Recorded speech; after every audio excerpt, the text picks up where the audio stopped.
Buddhist parables have captivated hearts and minds for centuries, offering profound lessons through simple stories. These tales, passed down from generation to generation, are more than just folklore. They are vessels of wisdom, designed to spark self-reflection and transform the way we see ourselves and the world. Today, let's explore 10 of the most powerful Buddhist parables, each with its own deep, unforgettable message. We begin with the story of the mustard seed. A grieving mother, Kisa Gotami, loses her only child and seeks the Buddha's help to bring him back to life. The Buddha tells her to find a mustard seed from a house untouched by death. As she searches, Kisa realizes every home has known loss. The lesson is clear. Suffering and death are universal, and compassion arises from understanding our shared humanity. Next is the poisoned arrow. A man is shot with a poisoned arrow, but instead of removing it, he insists on knowing who shot it, what kind of bow was used, and what feathers the arrow had. The Buddha explains that if he waits for all these answers, he will die. The parable reminds us not to get lost in endless speculation or trivial questions, but to address the real sources of our suffering directly. The parable of the two arrows teaches about pain and suffering. The first arrow is the unavoidable pain of life, illness, loss, or disappointment. The second arrow is our reaction, the anger, the self-pity, the why me. When we dwell on pain or resist it, we harm ourselves further. The story gently urges us to accept pain without adding layers of mental anguish. In the empty boat, a man's boat is struck by another in the fog.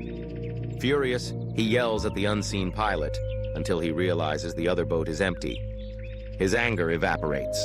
The parable suggests that much of our anger is misplaced. Often, no one is to blame, and we are better served by letting go of our outrage. The parable of the raft illustrates the importance of non-attachment. The Buddha tells of a man who builds a raft to cross a river, then wonders if he should carry it on his back after reaching the other side. The answer is obvious. The raft was useful, but its purpose is fulfilled. So too with teachings and beliefs, useful for crossing to wisdom, but not to be clung to forever. In the story of the blind men and the elephant, several blind men touch different parts of an elephant, and each describes it differently. One feels the trunk and says it's like a snake. Another feels the leg and says it's like a tree. They argue, each convinced of his own truth. The parable teaches that our perspectives are limited, and wisdom lies in understanding the whole, not just the part we see. The parable of the lotus flower reveals how beauty can rise from the muddiest waters. Just as the lotus blooms pure and untouched above the murky pond, so can we rise above our suffering and confusion, blossoming into our highest selves despite our circumstances. The story of the finger and the moon warns against mistaking the teachings for the truth itself. When a finger points to the moon, look at the moon, not the finger. Teachings are guides, not the destination. The parable of the burning house describes children playing inside a burning house, oblivious to the danger. Their father entices them out with promises of toys. Once safe, he reveals the truth. The lesson: sometimes compassion requires creative means to awaken others to reality. Finally, the cup of tea reminds us of the importance of openness.